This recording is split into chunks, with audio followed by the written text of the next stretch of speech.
Tukoy na ng Philippine National Police o PNP ang pagkakinanlan ng 2 sa 6 na sospek sa pang-hold up po sa isang pawn shop sa lungsod ng Coronadal. Na-recover na rin ang mga police uniform at motorsiklo na ginamit ng mga sospek. Si Mar Gabriel sa balita. Sa pool sa CCTV ang pagpasok ng 2 lalaking ito na nakasuot ng police uniform sa isang pawn shop sa Coronadal City noong Miyerkules.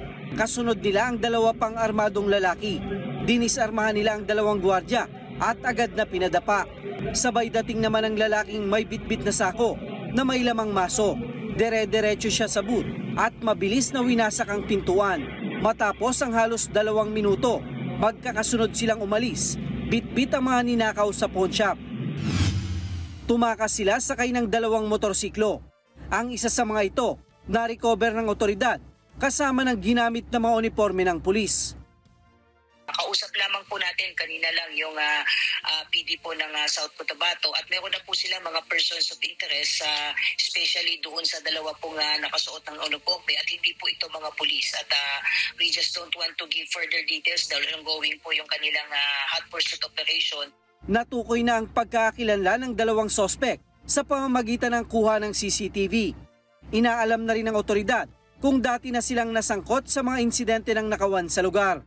Pinablish na rin po yung picture ng mga suspect at kukunin ko po yung pagkakataon na ito para manawagan. Kung meron pong nakakakilala sa mga tao po na ito ay immediately makapag-ugnayan po kayo sa ating kapulisan para matuntun at mahuli at mapanagot po itong mga suspects na ito. Ayon sa PNP, hindi ito ang unang pagkakataon na na-hold up ang nasabing pawn shop. Batay sa record, nilooban na rin ito noong 2014 kaya kasama ito sa mga sinisilip sa investigasyon ng otoridad. Mar Gabriel, para sa Mata ng Agila, matatag, matapang, matapat. Maraming salamat sa inyo pong pagsubaybay sa Mata ng Agila Primetime. Para malaman ang matatag, matapang at matapat na mga balita, i-follow lamang at mag-subscribe sa @Net25 TV.